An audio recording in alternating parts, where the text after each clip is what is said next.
Good morning, everyone. Thanks for coming to AEI. For this event, we're excited about the release of this new survey, the AEI Survey on Community and Society, which is a deep look into the civic fabric and health of what's going on in the country right now. Right now, as we're a very divided nation, we all know about that. We talk very much about our social and political divisions in this country right now, but that's often because all our survey data out there asks just about those questions. And what we've decided to do with this survey is take a deeper look into American society. How many friends people have? What do they think about their communities? Is their community going in the right direction even if the country's going in a wrong direction? Is the American dream alive? What is the American dream? These sorts of things. And so we look forward to a presentation this morning and an enlightening discussion to follow from people very qualified to talk about these issues. My name is Ryan Streeter. I'm the Director of Domestic Policy Studies here at AEI and one of the co-authors of today's report. And I'm really honored to be a part of this project along with my AEI colleagues, Carlin Bowman, Sam Abrams, and Eleanor O'Neill, who put in a lot of time, effort, and insight into this project.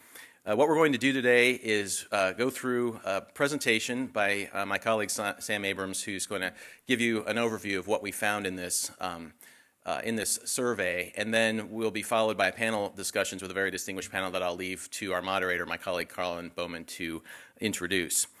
Before I say anything else, I want to also give thanks to the Knight Foundation in Miami. They generously supported this project. Fantastic partners in this endeavor, and we've been really honored and grateful to work with them and to receive their support for this survey. We think we've uncovered some things that are really interesting. We've asked questions that haven't been asked in a long time in surveys. And so for you to understand that better, I'm going to hand it over to my colleague, Sam Abrams, who is a visiting scholar here at the American Enterprise Institute and also a professor of politics and social sciences at Sarah Lawrence College in New York. So Sam, welcome back to AEI, and I'll turn it over to you. Thanks so much. Hello and good morning. Thank you so much for coming. As a liberal arts professor who teaches classes that are usually 2 to 3 hours long, I only have about 20 minutes now, which is incredibly short. So I will be as quick and as brief as possible. So before showing you some of the data, I want to get a little personal. And for those of you who know me, and I know a few of you do, I was a very enthusiastic undergrad. I was the type of undergrad who probably frustrated his professors. I showed up to everybody's office hours. I showed up to seminars that students generally didn't want to attend. I hung out with graduate students, and I realized 20 years later that they probably didn't really like that.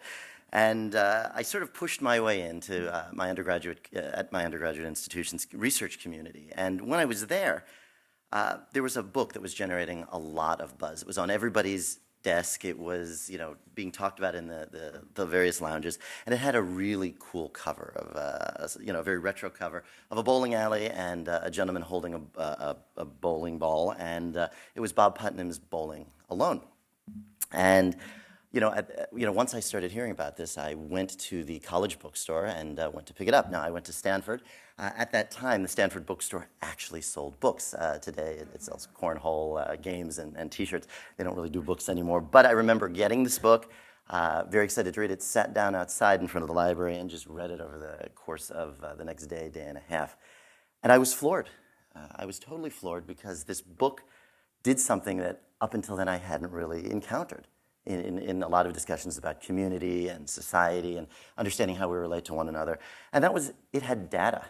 It was really, really exciting. Prior to that, I had actually been a chemistry major, so I was all about the data. What did the experiments show? Social science, I was always being laughed at and actually mocked by quite a few people saying, oh, well, it's just soft, you're not working very hard, it's just your opinion. And this book had real data in it, and I loved every minute of it. I also put the book down and said, there's some things that are just wrong with it. After undergrad, I headed off to Harvard, where I had a chance to meet Professor Putnam, work with him a little bit. And over the last decade or so, since becoming a professor myself, I keep thinking about Bowling Alone. In fact, this book is so important, I can't think of a scholar in the social sciences who doesn't think about it regularly. That being said, the book is problematic. A lot of the measures that he used in the book are just a little outdated. Some things are wrong. We don't necessarily watch TV the way he liked to describe it. And obviously, it doesn't consider social media. It doesn't consider cell phones. It considers none of this. It sort of stopped back in 1995 through 1998 when the data was originally conducted or collected. The result of that is that I thought we needed to do a revision. So that is, actually, let me just push this back here. That is what we have here, our AEI Survey on Community and Society. And before I go any further, I want to thank my wonderful team here. Working with the team is a fairly new thing for me and actually helps build social capital. For those of you interested in academia, the thing we like to say is you're going to live in an ivory tower. You're going to be very, very much alone. And I have numerous former classmates who just end up being pretty lonely and don't really have a great community to talk to. AEI is the antithesis of that. We have a remarkable community and wonderful people here to work with, and that's what I'm going to talk about today. So, in terms of situating this larger project, it has quite the history. There's quite a bit of material here from Vance Packard to David Reisman to Robert Bella and Robert Nisbet, who I know had some relations here with AI, to Bowling Alone. And then quite a few newer pieces. By the way, my inclination is to start jumping around and pointing because that's the whole professor thing, standing still at a table is a little weird. But behind me, you'll see quite a few newer books, things like Walkable City and Eric Klinenberg's Palaces for the People. I, for instance, love Palaces for the People, but I read it, put it down, and said, there's not a single piece of data, empirical data in that book. It's a series of case studies. As I'll show in a few minutes, he's absolutely right about most things, so that's a good thing. But it's also nice to look at the larger social macro trends, which some of this work doesn't do. So my goal here with this project, and I think our goal here at AEI, is to really paint an empirical picture that will enable us to do a lot of theory work, hypothesis testing, and ask questions and answer policy questions that we haven't done before. So the obligatory card about who did this and how did we do this, I will try to keep this very brief, of course. We partnered with the National Opinion Research Center at the University of Chicago. NORC is a wonderful organization. They are nonprofit. They do things such as the General Social Survey, and their goal, as they like to tell everyone, is they want to get it right. So to do this work and to really look into what Americans are thinking, we used NORC's AmeriSpeak panel. We did our survey in June and July of 2018 in the midst of craziness about the border wall and immigration. We sampled about 7,400 people in the panel. Our total sample size was 2,411, a very, very nice, rich sample. We were very excited to get such a large sample, and that was our intention, because we wanted to be able to do subsample analysis. We wanted to be able to say, okay, what do people think in Florida and in the South? What do they think in New England? What do communities of color think on the West Coast versus communities of color think on, or in New England, for instance. Fortunately, our sample is big enough and our subsamples are then big enough that we really can slice and dice this. Anyway, we want to be able to do that. We did mixed methods. We did this in both Spanish and English. And we were able to do this online and over the phone. So we were really trying to get a pretty good sample here. And one of the benefits of using or working with NORC and using this sample is that we didn't have to weigh it very heavily. In other words, in a lot of probability sampling, what we do is we go out, we try to find people, and we inevitably fall short with certain demographic groups or certain geographic groups that we're trying to gather. That becomes very problematic, so we have to try to tweak the data at the end. In this case, we were able to do a very deep dive. We were able to say what's going on in rural America, what's going on in exurban America, and not have to rely heavily on weighting, but actually go deep and get fairly robust samples. So that's what we did. There's a little bit of a methodology report in the report itself, and obviously I'm happy to follow up with any questions later on this, and certainly we can put you in touch with NORC if you have any further questions beyond that. So with that, I have 4 key points that I want to share with you today. They're trying to be overwhelmingly positive. This report or the project is fairly large, so I'm only touching on a few things that we came up with. I also want to mention these are general trends. These are not necessarily deep dives in any one particular area. We're hoping to release quite a few papers, op-eds, and other reports here at AEI, which will go very deep into all the various items that we mention in the actual write-up. So the first point is that Americans are very optimistic about their local communities. This is something we here at AEI have talked about quite a bit in the last couple of years. And despite the never-ending barrage of negative news and negative outlook for the nation as a whole, people like where they live. They like their communities. They like their neighbors. They feel safe. So I'll show you some of that. Another point, Americans are not hugely civic. This should not surprise anybody. It is problematic. But we also ask, are you being mobilized? Why are you not particularly civic? And in a few minutes, I'll show you that there's a lot of policy prescriptions that we could engage in to try to change that and to try to help people become more engaged in their communities. Going back to Eric Kleinenberg's book that I mentioned a moment ago, social infrastructure matters. In New York, right now, libraries are a hot topic. How do libraries bring people together? And people say, oh, well, they do. Well, but there hadn't been a whole lot of empirical proof. We have proof. We can show that having certain amenities in your communities actually bring people together and create a sense of social capital. One thing to note, speaking of bowling alone, is I just have to mention, my wife does some management work with our nation's largest bowling alley company, which I won't mention since this is an academic talk, but feel free to look it up. Bowling is booming. If you have a bowling alley in your community, it is amazing how that actually transforms the community and actually gives people a place to go, a third place, a place outside their homes. And full disclosure, she was dealing with bowling long before we started this project here at AEI. It was just a nice sort of finding to come up with.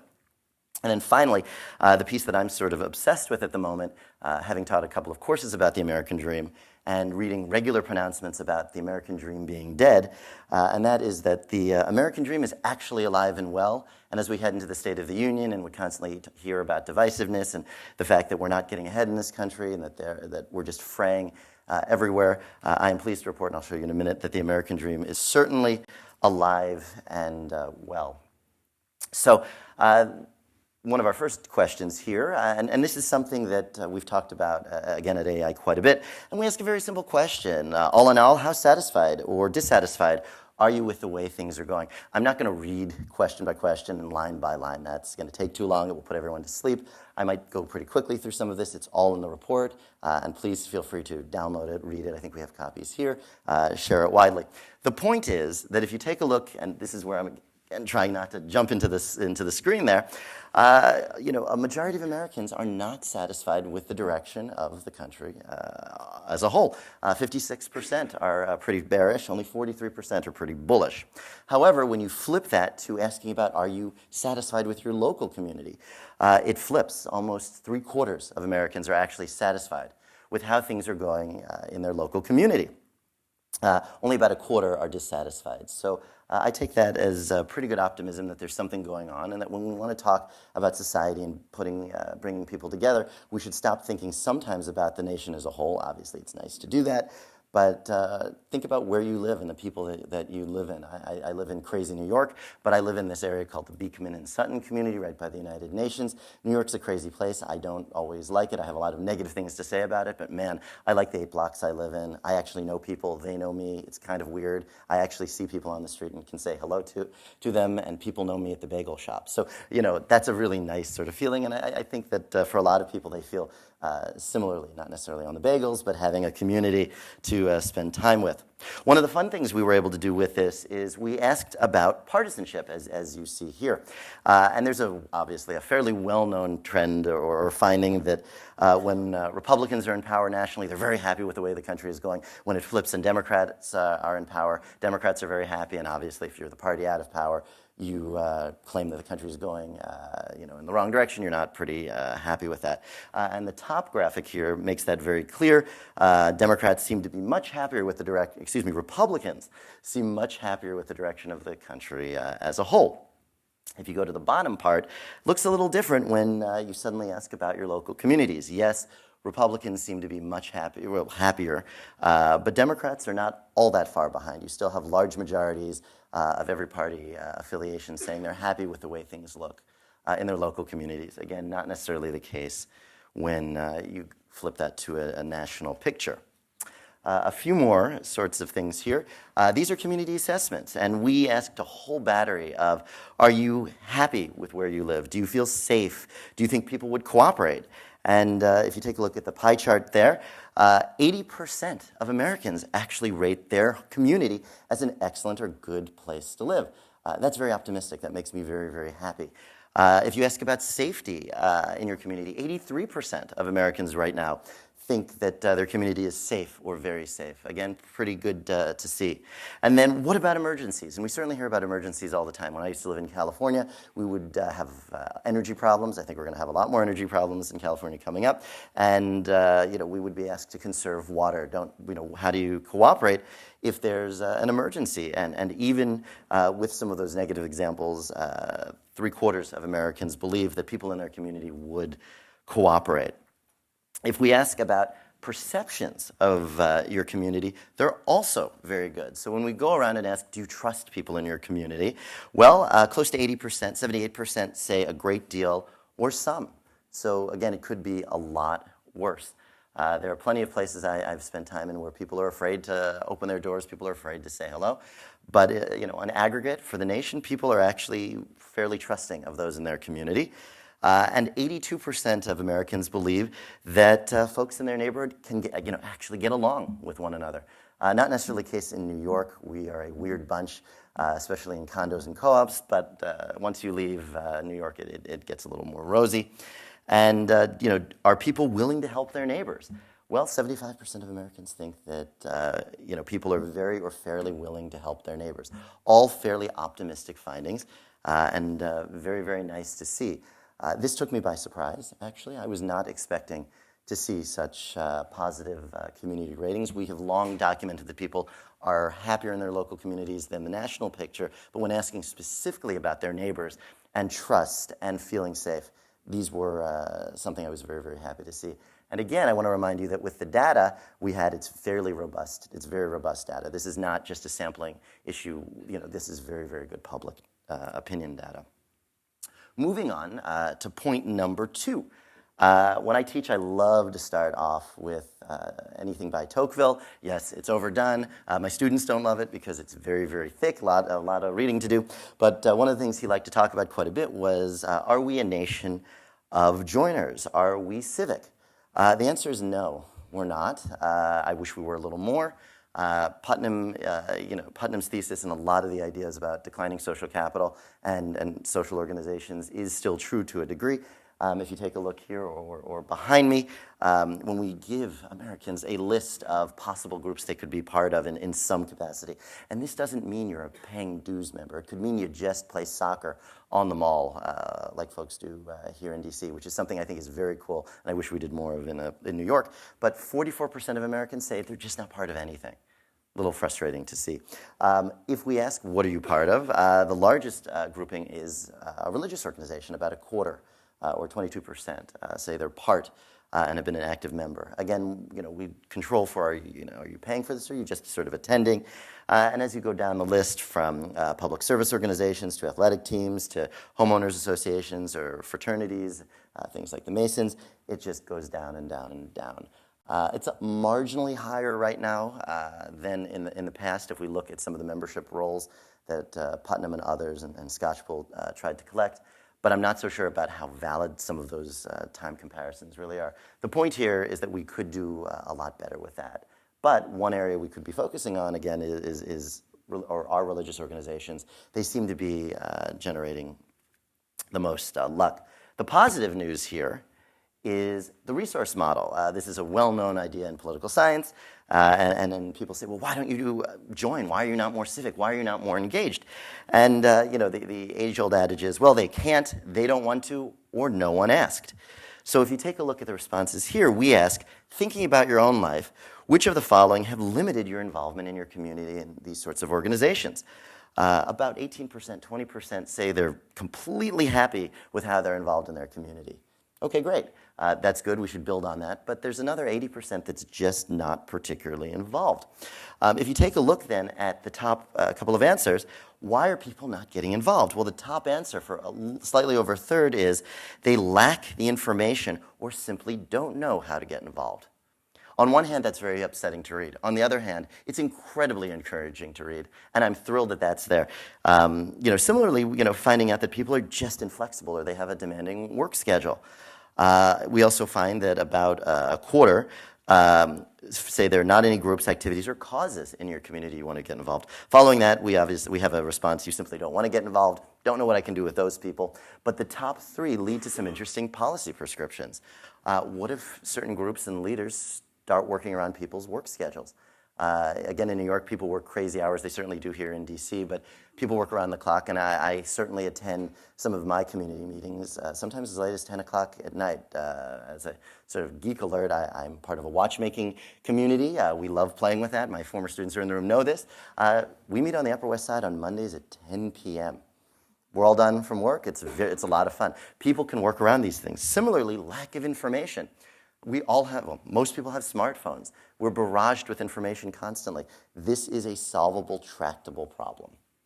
And the optimism is we might be able to do something about it. And that was really very, very nice to see in the data. We have been, obviously monitoring, the decline of engagement for years, but we're not necessarily asking people, why are you simply disengaged? This is an attempt to solve that, and hopefully we can come up with some policy prescriptions to do that. In a number of ways. If you have a nonprofit or a social group, this is pretty good evidence that you should do more, and people are willing and interested in doing more.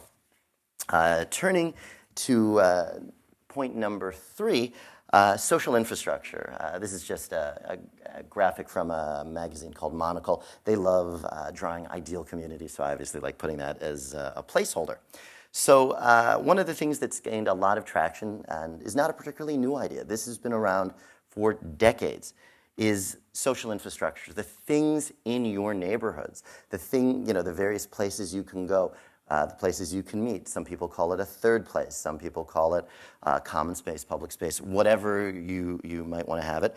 For the purposes of today, and again, this is very amorphously defined. Lots of people use it, lots of different ways. I'm going to use the term social infrastructure. And I'm cribbing this from Eric Kleinenberg. Again, he uses a good definition. It's been getting a lot of attention.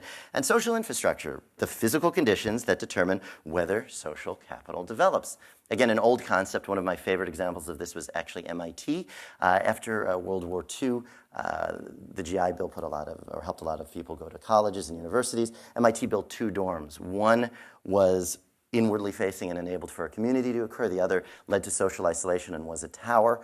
Again, random sampling, and what do you know? People who lived in one place ended up becoming lifelong friends, having children who played together, families that created a community. The other group of people never talked. So social infrastructure matters. This is not a point that has not been demonstrated many, many, many times. However, Kleinenberg says, when social infrastructure is robust, it fosters contact, mutual support, and collaboration among friends and neighbors.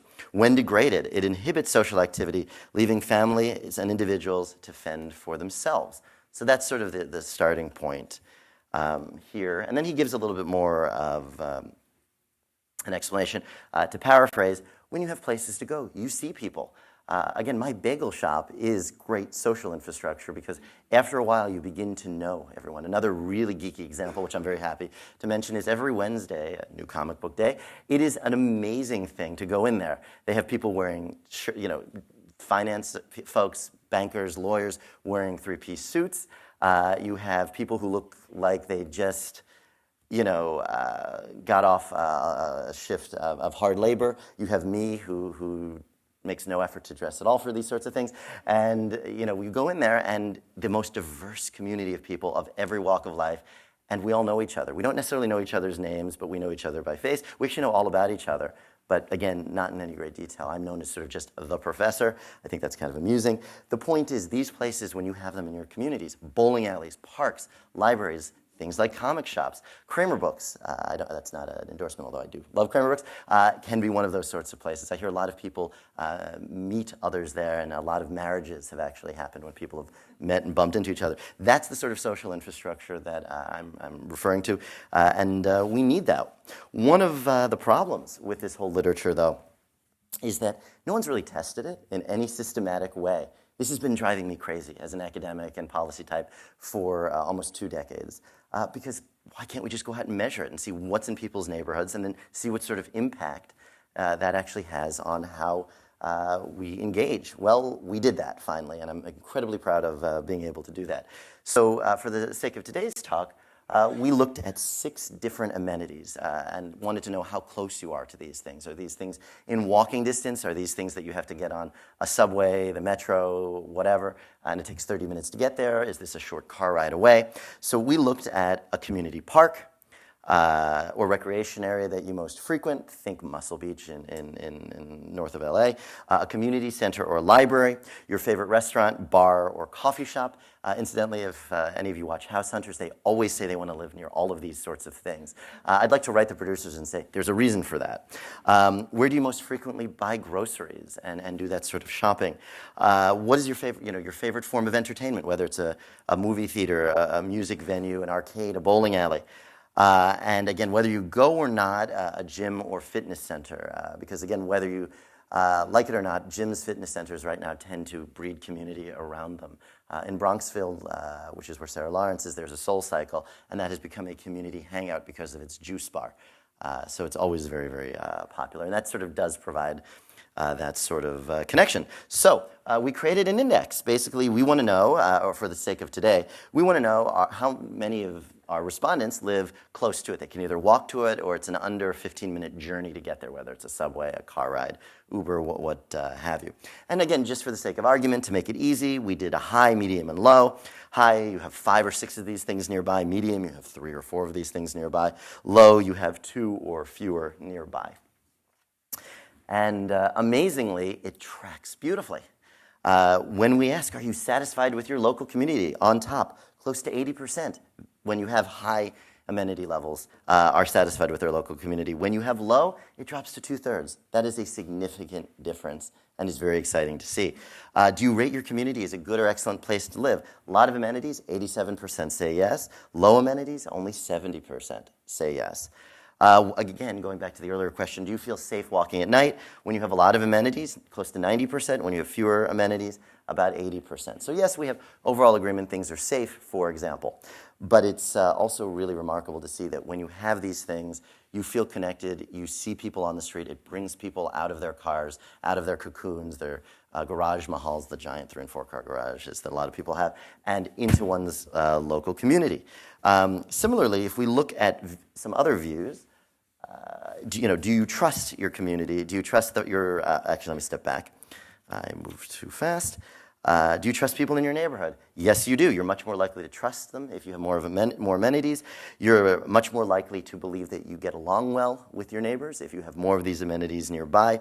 And you're much more willing to help your neighbors, again, if you have these amenities nearby. They create sort of the lubricant of social relationships. People feel connected. These aren't strangers. These are people you see. These are people you interact with. Going a little further, are you satisfied with your friends in the neighborhood?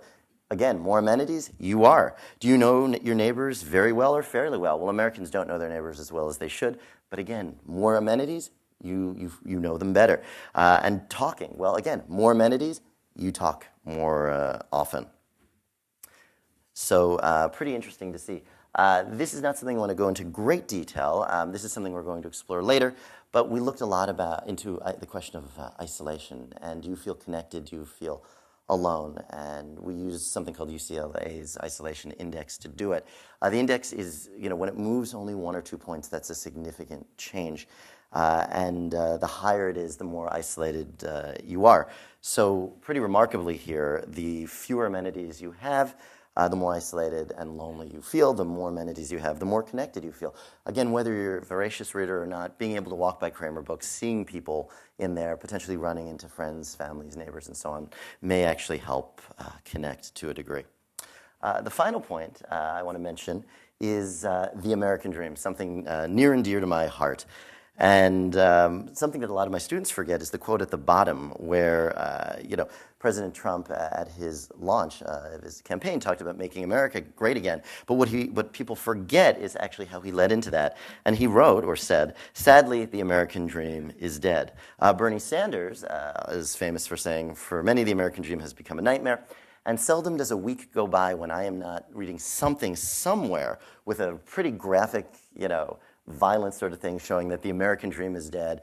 And I'm just kind of sick and tired of hearing about that. Is that really true? Why are we being so negative? And more importantly, do we know it's true or not? Well, So again, I teach a lot about this. I'll do this as quickly as I can.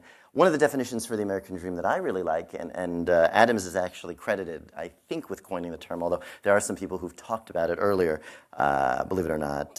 Fitzgerald in The Great Gatsby actually mentioned something akin to the American dream, but he doesn't use that word. So Adams wrote, "The American dream has lured tens of millions of all nations to our shores in the past century, but it has not been a dream of material plenty, though that has doubtlessly counted heavily. It has been a dream of being able to grow to fullest development as a man and woman, unhampered by barriers which had slowly been erected in older civilizations, unrepressed by social orders which had developed for the benefit of classes, rather than for the simple human being of any and every class."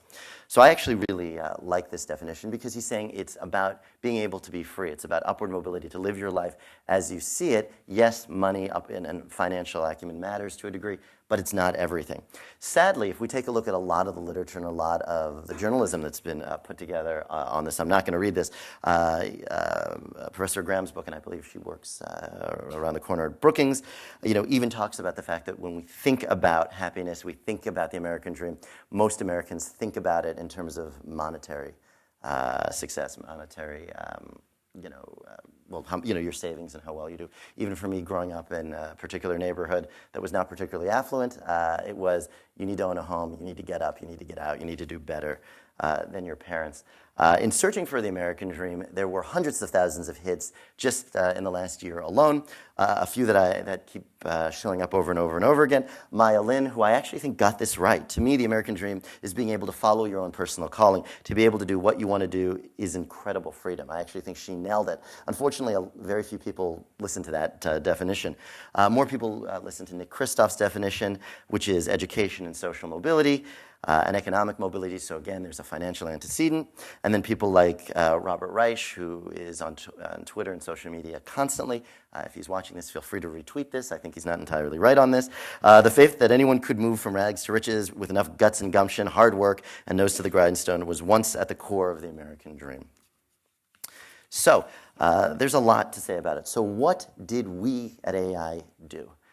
Asked a very simple question. We said, the term American dream can mean different things to different people. However you define it, and again, we didn't want to define it here, do you believe either your family is living the American dream, you're on your way to achieving it, or it's out of reach for your family? And by sort of writing it that way, we're not asking you to define it we're not giving you a definition whatsoever. We're just saying, where do you place yourself on this? And 2 out of 3 are fairly optimistic. Please take a look at the report because this is a very messy slide, and I don't like putting messy slides here, but I know people are going to ask about it. So if you take a look for a minute, what you will see is basically however you look at the demographic grouping, whether it's age cohort, race, ethnicity, income, or national adult pool, and I'll show you another slide in a second with a few more demographic breakdowns, you will see that the overwhelming majority of Americans either believe their family is living the American dream or well on their way to achieving it. Relatively small minorities believe that it is out of reach for them. I did not expect to see this. I was thrilled to see this. Obviously, just take age for example. Those who are older, obviously are saying they believe they're living it. Obviously, if you're younger, you may not feel you've achieved it yet, but it's certainly something you can be optimistic about. So very, very nice to see that. And again, it's very, very strong evidence for some optimism as we head into the State of the Union tonight. And again, on this page, or in this slide, you'll see education level and party identification, and it's a fairly universal finding, which is, again, something I was not expecting to see. Then, after we looked at this, we were asked this question. We wanted to ask a follow-up question, and that was, give Americans a list of what people consider to be essential to their conception of the American dream, and how does it place out? Take a look. We ask, below are some ways people think about the American dream. Rate how important each is to your own view of the American dream. And if you take a look, to become wealthy is at the bottom, 16%. Whereas 85% believe, and this fits into the Maya Lin narrative, to have freedom of choice in how to live one's life. At 83%, to have a good family life. Better quality of life than your parents, which is sort of my worldview growing up, only 45%. So this is a rethink, and I think a very important finding, of how we should be thinking about the American dream, and quite frankly, how Americans think about the American dream. This, to me, is a huge finding and something that we need to be talking a lot about. I think it also explains why so many Americans are positive on the American dream right now, because if you're not thinking it's purely financial and realizing that in this country we still have incredible liberties, incredible freedoms to pursue dreams as we would like, we're able to do that, and that's, again, a big positive. As an example of how powerful this data, I think, can be in a piece that we're going to be releasing shortly. A couple of weeks ago, an article came out in the New York Times Week in Review. I was very, very frustrated with this piece. The author leads, "The American Dream Isn't for Black Millennials." I read this. I was very, very frustrated reading it, because while reading this, I was knee-deep into the data on the American dream. And in this article, which you can feel free to take a look at, she mentioned that, again, if you're a black millennial, most likely you're not going to achieve the American dream. And the other thing is that it's conditioned or predicated on being able to buy your own home. I don't want to challenge the legitimacy of her narrative. Obviously, it's very real. And it says 70% of her peers, the 70 people that she talked to, I'm sure that those stories are absolutely true. But that's the point of doing a data project like this. Just because one person has a particular network of people, just because one person talks to 70 people, doesn't mean it's a national trend or holds up to empirical national investigation. So I read this and I went, this is frustrating, because these are the narratives that I had mentioned earlier that just pervade our consciousness and need to change. So if we take a look at a little table I put together, these are millennials, only millennials. So these are people basically born 1981 through 1996, 1997. These are not college or just out of college students. That's Generation Z. So I'm looking just at millennials here, and I broke it down by race. So white non-Hispanic, black non-Hispanic, Hispanic, and then Asian non-Hispanic. Folks who are of Asian descent, 90% think that they are either living the dream or on the way. Those who are white, 82% optimism. Blacks and Hispanics, 78 and 77% respectively. Again, marginally lower than those who are white. Everyone else notably lower than those of Asian descent. But this data says, okay, there might be a small difference.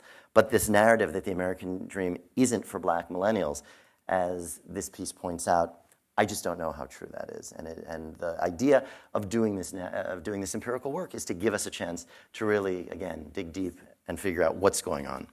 So that's part of the fun. Finally, there we go.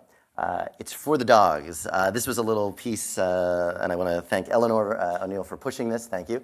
And something that we see a lot of in New York. If you live in New York, or I guess I don't spend enough time in Washington, we see dog walkers all the time. And after a while, you begin to know the owners of the different dogs. They have a route. They go to the same places. They become very social. And we thought, wouldn't it be fun to just ask, do you own a dog? Do you walk a dog? Well, it turns out, yes, when you own a dog, when you walk a dog regularly, that increases your civic behavior incredibly. You are much happier with your neighborhoods. You know your neighbors. You know what's going on in your community. You're much more likely to help your neighbors, to work with your neighbors. So we're going to come out with a little piece in a few weeks about the importance of dog ownership. We did not ask about cats or other animals in any way, shape, or form. But I guess the point is to say, this is just a thumbnail overview, a quick sketch of some of the findings. I think they're overwhelmingly positive so far. We're going to be able to look at geographies. We're going to be able to look at housing. We're going to be able to look at religion, isolation, family structures, all the things that this great literature has done before us, but we're going to be able to do it with empirics, with some numbers, and with some data. Of course, data isn't always right. It doesn't always paint a full picture. Narratives, journalism, all of this stuff matters. But I think, again, notably absent from a lot of the journalism, a lot of the narratives, a lot of the sociology and anthropology has been some empirical heft. And I'm very grateful tonight and our wonderful team here for funding this project, because this is a chance to revisit the Bowling Alone book, a lot of the themes, a lot of the questions, a lot of the data, and try to understand it today in the age of smartphones and what appears to be incredible polarization. So I will stop and turn it back over.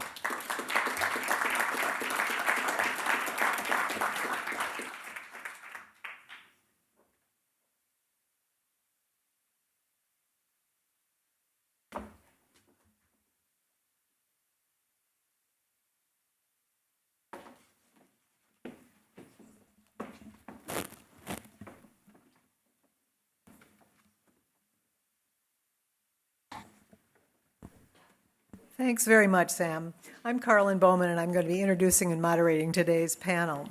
Sam's presentation gives you a hint of just how rich the data in this survey are, and there is so much more. I, too, would like to acknowledge Eleanor O'Neill's work on this survey. As Sam said, she wrote the question about dog walking, and she's been involved in every part of this survey, from its design to its execution to analyzing the data and to writing the report, and we're very grateful for her involvement in it. Sam and Ryan are the younger generation of scholars and fellows at AEI. I'm part of the older generation. So I was delighted to see on Sam's first slide an acknowledgement of the work of one of the finest scholars at AEI, Robert Nisbet, who in 1954 wrote the book that sparked the debate that we're having today about associational life. The Quest for Community is still one of the most important books in this area overall. But I would be remiss if I didn't mention another very thin, small publication that AEI brought out in 1977. It was written by a theologian named Richard John Newhouse and also by the great sociologist Peter Berger. And the book was called To Empower People, the Role of Mediating Structures in Public Policy. They were writing about the small platoons, to borrow Edmund Burke's phrase, that made associational life so rich overall in the United States. And that little volume was so popular that we reissued it 25 years later with essays by 13 of the greatest sociologists and political scientists in the country talking about the very issues that we're talking about today. Today, we're very fortunate to have Deborah Fallows and Jim Fallows with us today to give some life to the statistics that Sam has discussed. Their 2018 bestseller, Our Towns, a 100,000-mile journey into the heart of America, chronicles a 4-year journey across America, an odyssey that began in Deborah's home territory of the upper Midwest and ended in Jim's hometown of Redlands, California. They are, in my view, the nation's premier civic ecologists of local America, studying the diversity and behavior of the organisms that make up these towns and make them so successful. The Fallows didn't do just the proverbial drop-by. They flew their small single-engine Cirrus prop plane into town after town beginning in June 2013. They made 2 or 3 reporting trips and spent weeks at a time in 25 cities across the country with shorter visits to another 24. They went to ball games and brew pubs. Brew pubs turn out to be very important in this, to community colleges and coffee shops, to laboratories and to libraries. Their conclusion, and I'm quoting directly, most parts of the U.S. that we visited have been doing better than most Americans realize. In the survey, we asked people about how much, as Sam suggested, 11 different amenities made their local communities successful, including good local schools, libraries, grocery stores, and public parks. The Fallows discuss all of them. In our survey, 54% said libraries did a lot to make their local communities successful. The data back up Deborah's observation, based on visiting libraries in almost every town, that libraries provided, and I'm quoting again, a genuine look into the heart and soul of the town. We are delighted that they're able to join us today. Then we'll turn to Scott Winship. Scott is the director of the Social Capital Project of the Joint Economic Committee under Senator Mike Lee. The Social Capital Project is a multi-year research effort that is investigating the evolving nature, quality, and importance of associational life. It seeks to correct the imbalance between the economic variables that we measure so often and so well, such as GDP, and the less well-measured social, cultural, and psychological ones. For more than a year, the project gathered county and state-level data on a range of social, economic, and demographic indicators to develop a social capital index. From this, they've issued a series of important reports on various aspects of associational life, including, among other things, volunteering and workforce participation. I urge you to visit their website to see the work that they've done. I'm sure Scott is going to have a lot to say about our indicators and those of the Social Capital Project. To give you a sense of the breadth and depth of the AEI survey on community and society, Ryan is going to look below the top-line data. The AEI survey suggests, among many other things, that religious attendance and participation in the activities of places of worship are related to higher levels of sociability and lower levels of loneliness. Then Sam will respond to what we've heard in these presentations. I've asked the panelists to give initial remarks, 5 to 7 minutes, and then we can turn to a group discussion, and finally to your question. We'll begin with Jim Fallows. Thank you so much, Carolyn. Thank you much, Sam. Thank you all for coming here. My role here basically will be to be brief and to set up what Deb has to say. And I think you'll hear from both of us a sense of excitement about this study and an emphasis on the importance we hope it will have in sort of shifting the center of discussion about this next stage in American politics, at the national level, about American civic life, about the ways in which the United States can create for itself a more hopeful future than the present most people believe it has. Our role here, as Carolyn was suggesting, is we are sort of the anti-data people. Not that we're hostile to data, but we are sort of, our role as journalists has been traveling around, seeing people, asking about their organizations and their households. Sam was mentioning his encounters with Robert Putnam over the years. We've had some too.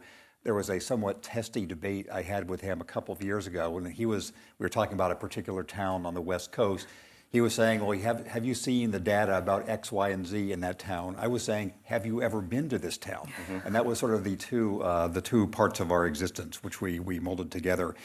Deb and I just returned very late last night from the past 3 weeks in San Bernardino, California, where we've been doing a documentary film project about the ways in which even in this most troubled town, people are feeling as if they have some source of malleability and control over their future. I have 3.5 quick points of response to make to this survey, which I'll try to respond to in print over the weeks and months ahead, because I think this is really important. The first one I'll make is that what Sam and the whole team have found through your robust data rings true very much to what we have seen over the past now 5 years in our reportorial approach, and in a way that I think advances the argument beyond the point at which many journalists have responded to it. That is, when we have been arguing, Deb and I, over the past year or two, that most Americans feel better about the part of the country that is within their direct experience than the part they hear about in mediated ways. The normal way this is converted for people's understanding is, it's just like people hate the Congress and like their own congressman. I think that in a way trivializes the experience, because it's saying, well, you have a likable congressman who's part of a dysfunctional organization.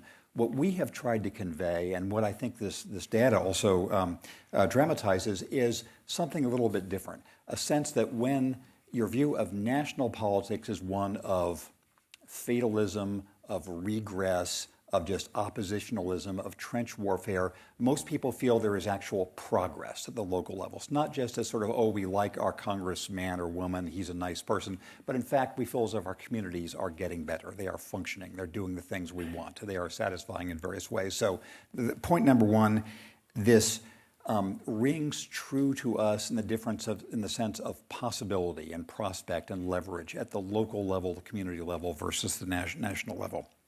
A second point I would make is that I think there's tremendous importance for the small p politics of the United States in the findings that are collected here. It's of obvious importance at the local level, because what Deb and I feel we've seen is people all around the country who think they are conducting isolated experiments in how to make their downtowns better, or make their libraries more accessible, or have their parks and riverwalks attract more children, or in San Bernardino of having these art projects and technical education and all the rest. But the idea that there is a widespread diaspora of experiments that could be connected. And people could think, yes, there is a constituency around the country for connecting and learning from these local experiments, I think is of political importance. There also is political importance at the national level, which I will just summarize briefly this way, that American politics historically has responded to voices that reflect something true and underexpressed in the American spirit.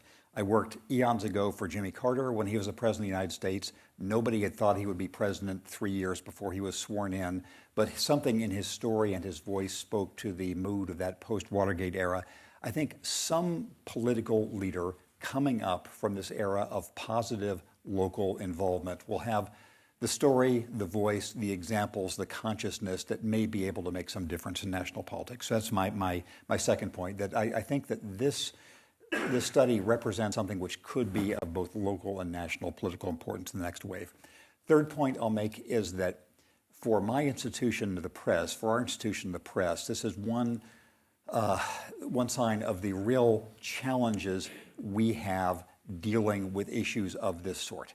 The disconnect between how people feel about things happening at a remove in Washington, internationally, and how they feel about the life they actually experience. This is not a 2019 problem. More than 100 years ago, in public opinion, Walter Lippmann wrote about what he called, I think, the pictures in our minds of how you could understand realistically things you don't experience yourself. The radio reports from Europe, things happening in World War I. But it's something that's becoming more acute now. And the data showing that people feel good about where they live in the community terms and bad about the country where they live. That suggests that the press, as the mediating institution, has some work to do of bridging that gap. Ryan made just offhandedly a point I think is very important, saying it's the questions you ask when you go different places.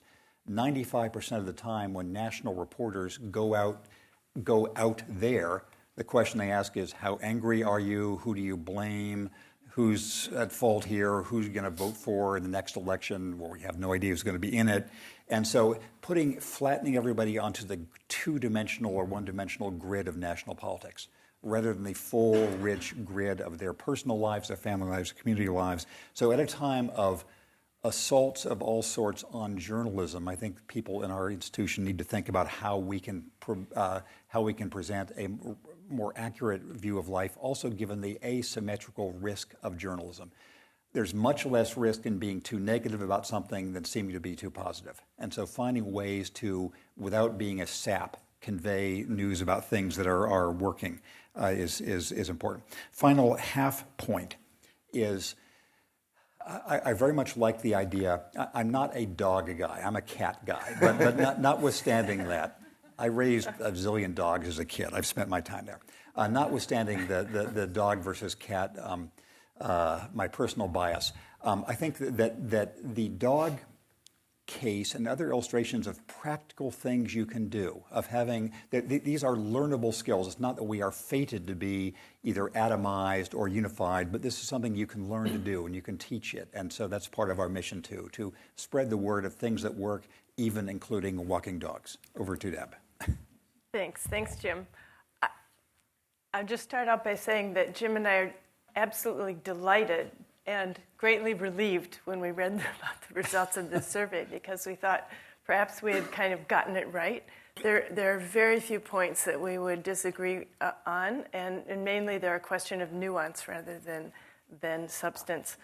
I want to talk briefly about two different sections here. One is the amenities section, and one is the American Dream section.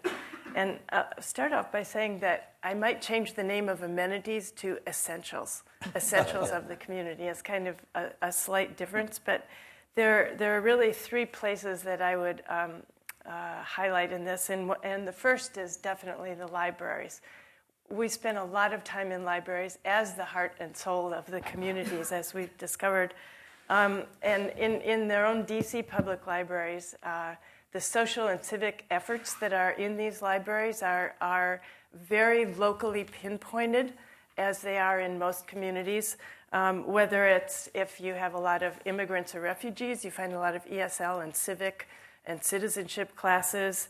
If you're in increasingly more kind of urban areas and well-educated areas, well, I shouldn't say that. In any areas, you find maker spaces where people can go do anything from Etsy-type crafts to printing out on 3D printers and using computer-assisted devices to make whatever kind of handiwork you do.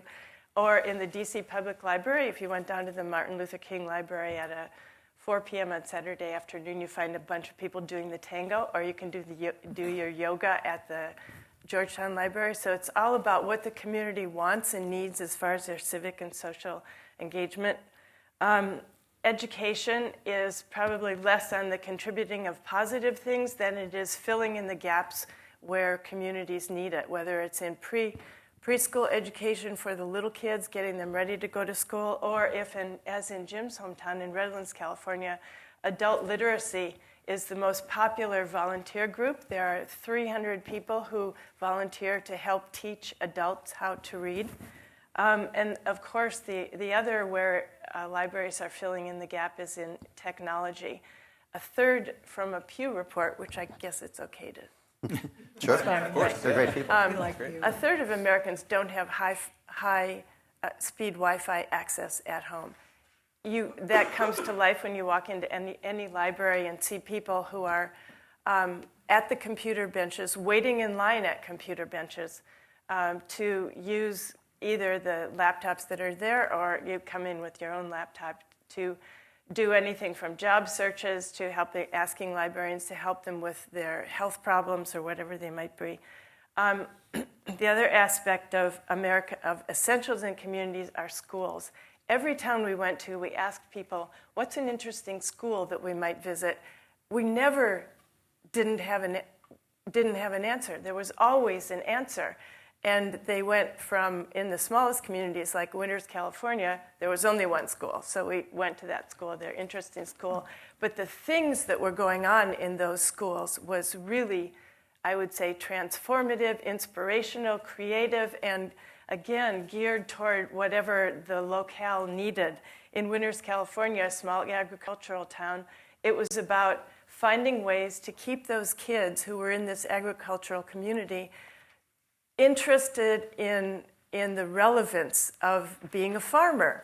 So it was everything from teaching courses on how you learn to the business of farming, to having a farm outside the school, how you grow those things, to maintaining and using the equipment on the farms, and having the kids learn the soft skills of presentation, of how you like joining the FHA, to how you talk about being a farmer. So all of these pathways were critical and essential in different schools we saw. In San Bernardino, California, there were academies where each kid in the school went into a track of maybe it was medical assistance or culinary arts or automotive or construction on a full-fledged curriculum of not only teaching the essentials of how you do those specific careers, skilled career technology tracks, but how you teach the core courses, the English and math and physics, whatever it is, to be relevant to what the kids are learning. So if you're in automotives, you teach math and English that it will make sense to a kid who's working on cars.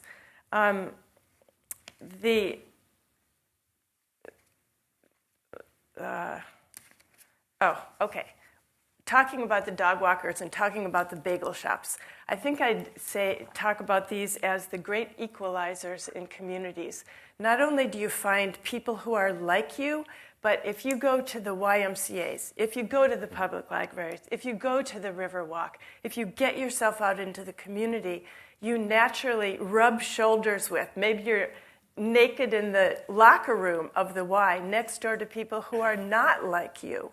And I think that creates a real integration and empathy into the fabric of the town that you maybe don't get at your brew pub, although we love the brew pubs too. Finally, just a note about the American dream. One thing that we have found of people who have reached the American dream already are the next step seems to be that they go out into the communities to give back, to do good, to do something with their assets of the American dream, to help other people reach the American dream, whether it's a rocket scientist in San Bernardino who has started a high skills technical school, or a technology person in Jim's hometown of Redlands, California, who is using his philanthropy to promote environmental preservation, which he believes in. So we're just here to tell the stories of all these great points that you've highlighted. Thank you, Deborah. Scott. Great, thanks. First of all, it's a pleasure to be on the panel. Thanks to AEI for the invitation. I think the authors did a fantastic job with the report as well. I should stop and say everything I'm about to say does not reflect either the Joint Economic Committee of the U.S. Congress or Senator Mike Lee, speaking on my own personal capacity. I also feel like I should point out that to honor the passing of the AEI presidency from Arthur Brooks to Robert Dorr, I have chosen not to wear colored socks today. And I'm looking at some other AEI folks, and I'm wondering whether, like, I'm noticing this could actually be a real thing. Cultural shift. Let me try to quickly highlight a few areas of looser or firmer overlap with some of the findings that we've had from the Social Capital Project. I tend to, if any of you know my writing sort of outside the project, my economic stories tend to be like, there's good news and there's good news, which is, I think, an unfair exaggeration, but I tend to be very upbeat on economic trends. The social capital story to me has always been more of a good news, bad news story, and actually I came away from the report with a little bit more of a sense of that than sort of outright like this is all great news. So let's see. The first point I would just say is I think the report shows that the people are localists at heart and they're happy with their local communities. We heard Sam say 73% are satisfied with the way things are going in their community versus 43% with the way things are going in the nation as a whole. And that's consistent. There's actually a phenomenon that former journalist David Whitman used to write about called the "I'm okay, they're not" syndrome, where, as Jim said, like, Congress is the pits, but my local congressman is fantastic, or boy, public schools today are just the worst, but my kid's school is great. And so I think people really do have an attachment to their communities. They're more trusting of local government than they are of national government. Was another finding in the report. That's very consistent with the Social Capital Project, where we have found that over time, trust in just about everybody and confidence in just about every institution has declined over, say, the last 45, 50 years, except that that sort of trust of local government has not. Trust in federal government definitely has gone down. But people remain trusting of the local government. And I think the big story there is just that, in some ways it's the story of Brexit. I think it's the story of Donald Trump in some ways. People just don't want to cede authority to people who they don't know, who are living in communities that they don't understand or are familiar with, and who may not share their values or preferences, or at least not be perceived to share those values and preferences. So I think there is a lot about localism that would advise for doing more things at the local level. Second point that I would make, let's see.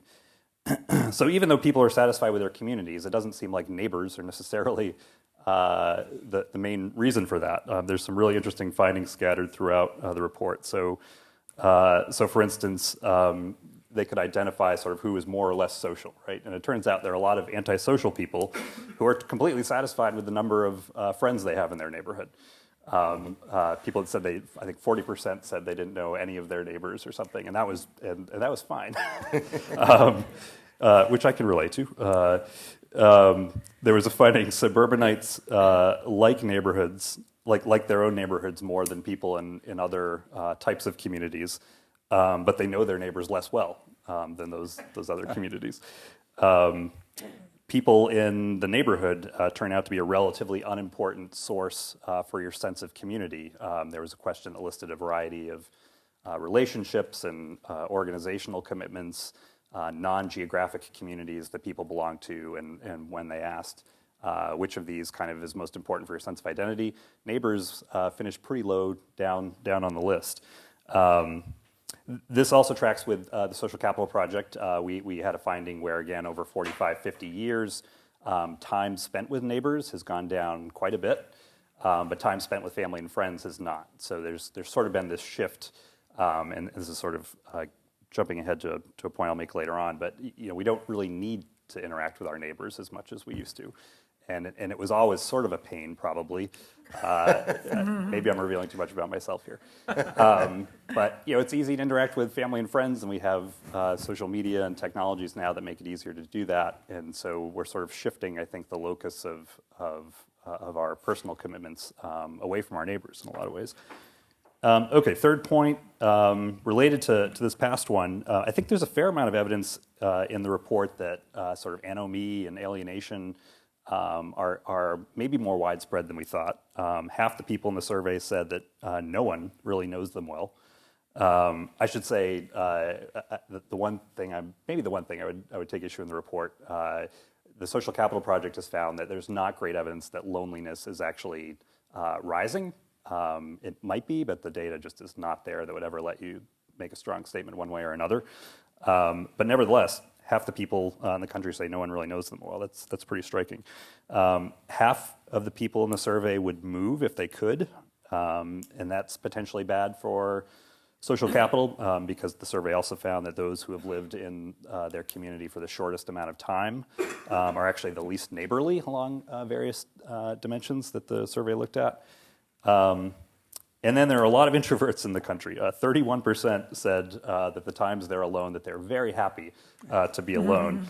16% said they were either very or somewhat unhappy when they're alone. So twice as many people are very happy as are at all unhappy when they're alone. That was also reassuring to me as an introvert.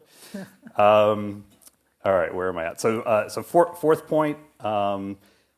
We've had this argument in the Social Capital Project that one big good news, bad news story about social capital is that a lot of the decline in social capital looks like a result of rising affluence. So we don't need our neighbors to raise a barn with us anymore.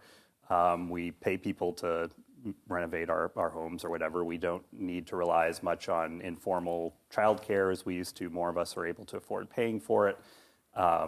When families maybe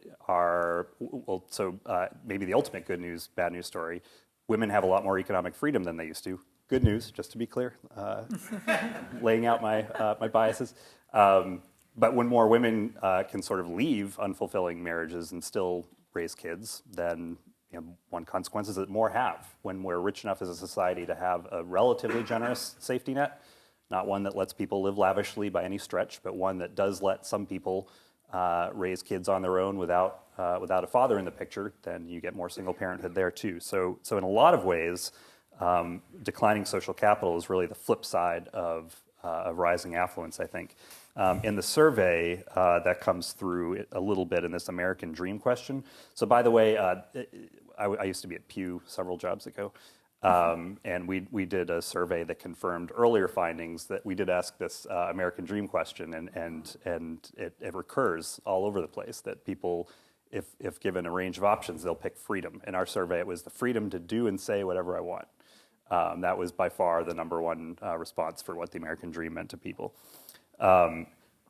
However, in the survey, people are more likely to give that freedom answer the higher is their income, right? So as we get more affluent, the American dream becomes more about freedom and personal freedom, less about what's the hierarchy of needs there? Maslow's. So it's less about survival, right? It's more about personal fulfillment and individual freedom, and so I think that comes through in the survey as well. I'll raise one more point real quick at risk of stretching my welcome. The survey also confirms what we found in the Social Capital Project in terms of African American disadvantage. Blacks are much less likely to be satisfied with their local community than other groups.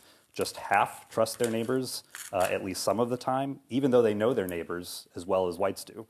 And they have fewer amenities in their neighborhood as well. That tracks a lot of what we found in the Social Capital Project, in particular, when we looked at the distribution across the country of social capital, areas that had more African Americans tended to have lower social capital. It's also true that areas that had more Americans, who tend to be Southern Appalachian whites, also had lower social capital.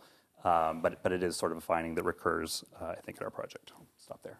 Thank you, Scott. Ryan, very briefly, some of the subgroup data. Yeah, right. I'll be brief, and I want to just piggyback on something that Scott mentioned with respect to loneliness, and Sam touched on this a bit but didn't get into it in his presentation. First of all, we went into the survey not knowing exactly what we were going to find. We expected to find some things that we found, which is actually a good thing. It means that there was good survey data. I'll talk that, for instance, that people who are religiously engaged in a religious community just score better on a range of indicators. I'll come back to that. But we also expected to find things, or I did, that we didn't find. I expected to find a loneliness epidemic because I've been reading that we have a loneliness epidemic, and it's like the bring out your dead guy. I'm not dead yet. Yes, you are dead. No, I'm not. If you tell people long enough they're lonely, you might believe that we have a loneliness epidemic. I'm not minimizing social isolation. It's very bad when it happens and where it happens. But we ask not just questions on loneliness, we ask questions on belonging as well. And just running crosstabs on those questions alone is interesting. You'll find that of the half of people who say that no one really knows them well, that the majority of them, about 2/3, will also say they get along with the people that they're around, that they have someone that they can turn to when they have needs, and they even have someone they feel close to. 1/3 of Americans say they feel lonely sometimes when you ask them, sometimes or often. Often is very small. I think it's about 8 or 9% people say they feel lonely often. It's about 24% or so say they sometimes feel lonely. If you just look at that third of America, just about 75% of them also say they have a close friend, someone they're close to, and someone that they can rely on. So the takeaway here is that it's a much more complicated condition. We use this term loneliness to describe kind of a wide range of emotional states of mind and situational isolation. And I think what our survey data show is not that we're not making a claim that we don't have a loneliness epidemic, but that rather this is a complicated issue, and we ought to focus on isolation where we can see that it's actually really, really the case. It's possible to feel lonely sometimes and also have a good friend. That's if we learn anything from our data, it's that. What mitigates against loneliness? Well, being close to amenities and talking with your neighbors a lot, as Sam mentioned, is one of those things that we found in the survey data. Also, belonging in a religious community or participating in events sponsored by religious organizations mitigates loneliness as well. And our findings in our survey are quite consistent with what you found in the literature more broadly about religiosity and religious engagement. So we ask questions about whether people are religious or not. The usual markers: do you believe in God? Do you go weekly or monthly to a house of worship? And then we also asked a more general question about: do you participate in events that are sponsored by a religious organization? Because some people are not particularly religious. They would not describe themselves as religious people. They don't actually go weekly to a house of worship, but they participate in events, whether it's volunteering or what have you. And across that spectrum of the population, people are much more likely to say they trust the people in the organizations that they spend time in. They're considerably more likely to trust people in the shops where they actually buy things and shop. And they're considerably more likely to say that they've worked with their neighbors to fix a problem in their community. So the sociability and religiosity numbers are interesting. I want to also just very briefly touch on something that we're going to be doing a little bit more work on this in the coming weeks as well. But just when you look at working class respondents, and we did this this isn't in the report, this will be something that we produce later. We used the definition of working class that the Brookings and AEI working group on the working class we just put out a report last fall on working class in America, and we have a particular definition of the working class, a high school degree but not a 4-year college degree, and in the 20th to 50th percentile. And we looked at that population, and you find that when it comes to a sense of community, where do you get a sense of community? Working class Americans and people above them in the distribution, upper class, more highly educated people, basically are going to say family and friends at about the same rate, but also ethnicities at about the same rate. It's a low percentage, but they're no more, working class Americans are no more likely to say they get a sense of community from their race or ethnicity than people who are more affluent than they are. Where there are differences is that working class individuals in this country will say they're more likely to say they get a sense of community from the city where they live and their American identity. This kind of loyalty to both city and country manifests itself a little bit more.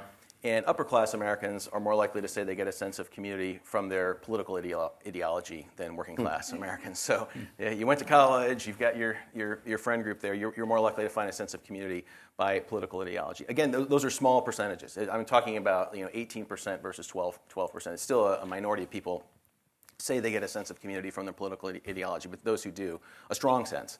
You find that more along the more highly educated, more affluent people. So I know we're telling largely a good news story. There are things that emerge from the data, and Scott pointed at some of those that we want to actually look at and consider carefully. I mean, there are very real differences by race and income on some very important measures in this survey, and we're not papering over that. I think what we wanted to do as we talk about this report is draw the public's attention to these findings that just aren't showing up in the narrative at all. That, you know, even though you have these differences, the vast majority of Americans show up pretty well in a lot of these categories, and that's something that if you just are watching the news or on social media or listening to the radio every day, you wouldn't think. And that's what I think is important. So even on this question of the working class, it's important to remember that there's quite a bit of diversity within that group. And on some important questions, like American dream questions, there's more optimism than we expected to find within that group of people.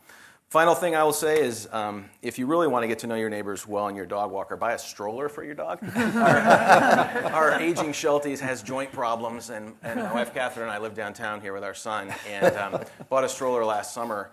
And we found that you think people stop and talk to you about your cute dog when you don't have a stroller. Just try that. Yeah.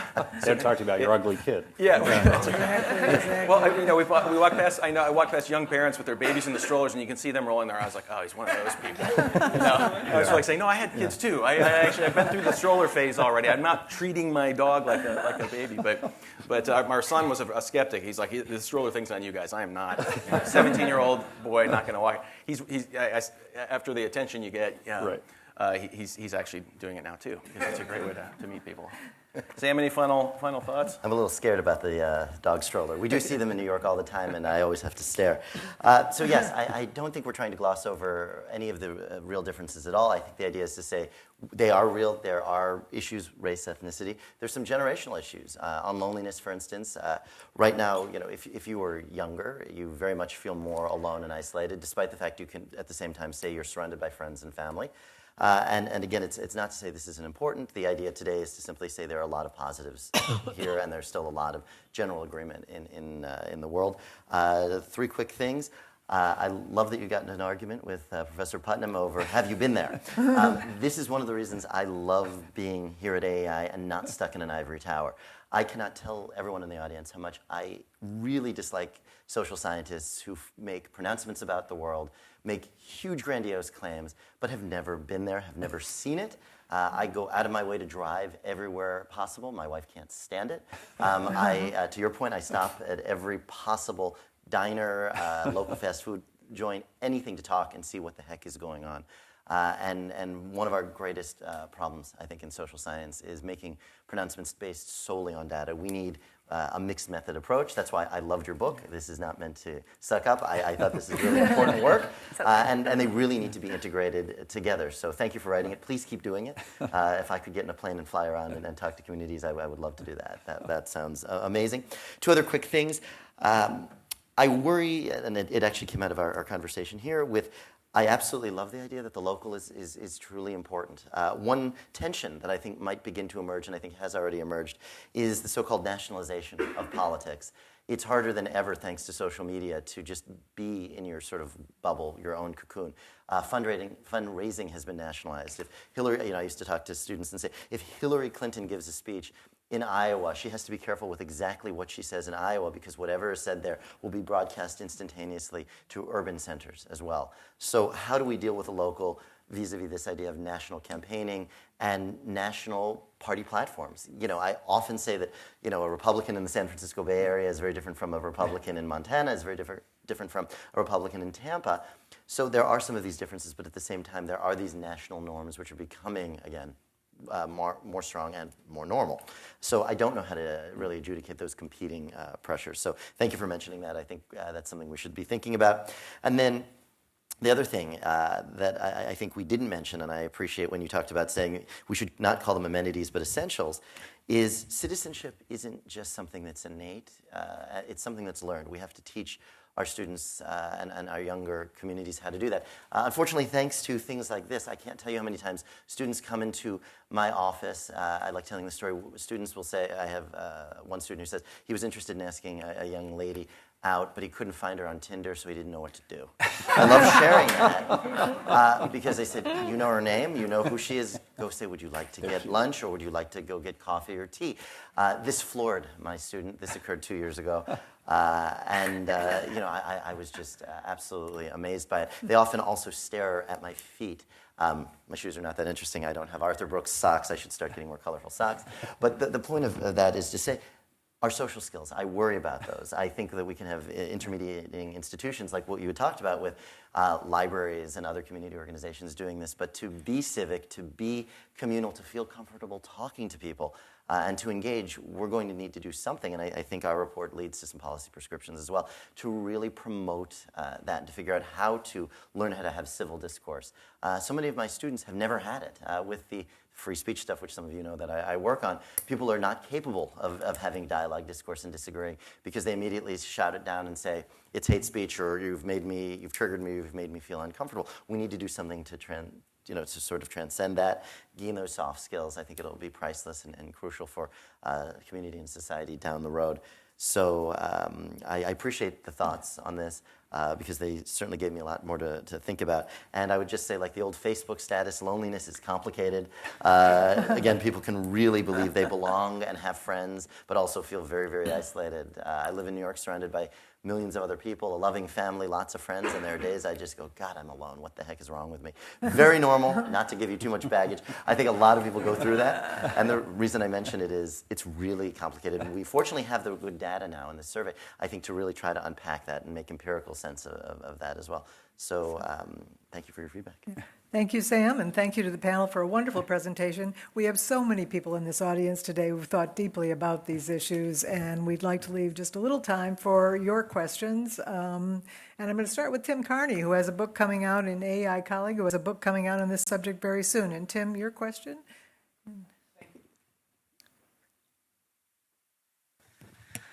Thanks. Thank you guys for doing this research. I think it's excellent, and thank you guys for flying around the country. This is very, very important work. I wonder whether this isn't...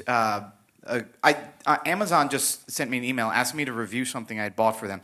And it was those needles you put in a pump to pump up a sports ball. And they wanted me to review this. And I just thought, I don't expect a lot of this needle, right? What am I going to write? So I gave it 5 stars. I wonder if that's not the problem that we're seeing here.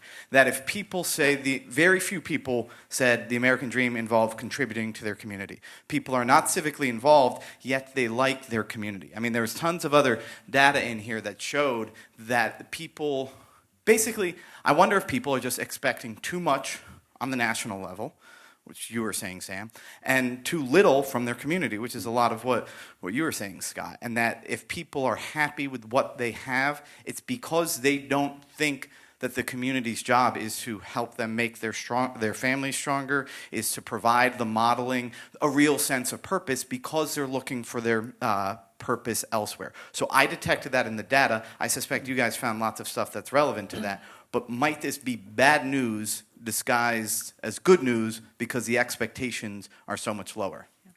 Very quick responses. Who'd like to be first?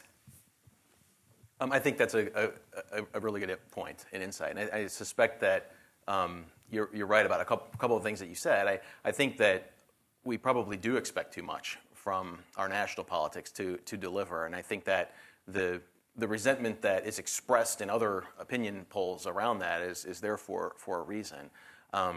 One of the takeaways for me on this is when you look at what people actually are saying about their communities and the importance that they attach to the communities, is that at least as putting a public policy hat on, more solutions that can involve the designs and efforts of people in their local communities is something that we need to be thinking about again anew. We went through a season where there was actually a lot of creativity in domestic policy on these things back in the 1990s. And that's kind of gone away. I mean, it's interesting when you look at when Putnam started this work on social capital. He launched this sort of academic industry. We know so much more about social capital now than we did 20 years ago, and yet it factors into our public policy deliberations probably less than it did at the time when he started that research. So I think we can pull a page out of the playbook of the 1990s. From 1990 to 96, you think about what happened there. The Moving to Opportunity study that we're talking about now began as a demonstration project in 1992. That was when the Hope 6 bill came in, which totally changed public housing. Community policing, 1994. First public charter school law, 1991. Voucher law, same time. Welfare reform in 96. All of those presuppose the importance of community actors to actually get involved in actually implementing those policies. And I think most of the evaluations of those various innovations show that there was some real merit to doing that. So I think that as a matter of public policy, there's actually a lot we can learn from that. And I think it suggests that when you actually situate responsibility closer to people, at least some significant number of people in the community will take that seriously. Now we have a few more questions. I'm going to call on Richard Reeves from Brookings, our colleagues who work in this area, and then Robert Levine in the front row. And we'll put 2 questions on the table, and then we'll let anyone answer them who wants to, because we have a hard stop at 10:30. Thank you for the work. Very interesting. This builds on Tim's point, I think. What came out for me is the distinction within social capital definition, notoriously loose, between a structure of feeling and a structure of relationships. And this report seems to me to highlight the distinction between the two. So in the structure of feeling side, you'll get, as Tim says, warm glow feelings, positive affect. Overwhelming majority of people say, people in my neighborhood are willing to help each other. The majority also say that rarely happens. And so there's a big difference between saying, oh, I live in a neighborhood where people help each other and a neighborhood where people are actually helping each other. And so the work that's required for an actual social structure is very different from the feelings that are required from a structure of feeling. And from a policy point of view, it does seem to me that that's a non-trivial difference, because we surely want the kind of social capital that changes things for the better, and in particular that connects people to opportunities or to resources or support that they would otherwise not have.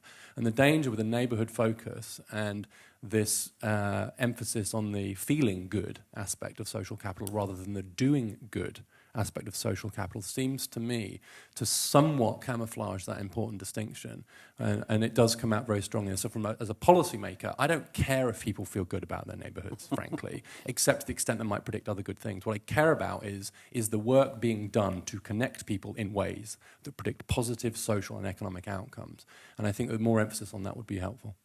Could you pass the microphone up to the front row to Robert Lerner?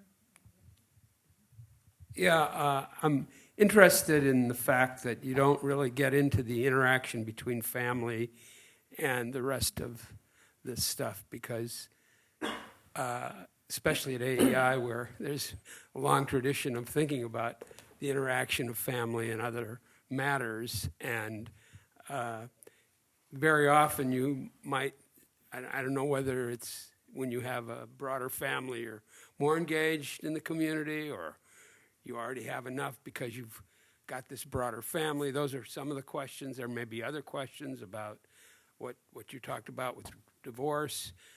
So why wasn't there any discussion of those interactions? Do Okay. you want to take Who would like to go first? You want to take the last one? Oh, so the short of it is we actually have all that data. We just didn't put it into the... We have all of that data. We actually have data on all of the respondents, marital status, family, children living at home, all of that. We just didn't put it in the original launch report. As I said before, the idea is this is a multi-report, multi-year, hopefully, project, and it will come out. We saw slight effects based on whether or not there were children or not in the home for questions of sociability in the neighborhood. But no, it's a very important question. It's a very important topic. And as I said, the survey took about 45 to 50 minutes for every respondent to complete, so huge. We just had to make decisions for this first report. Family is something I think everyone on this panel recognizes, especially here at AEI, and we will be doing more on that soon. Jim, we'll give you the last word. Yes, and this is one for both of you. One sentence for would be a multi-hour conversation.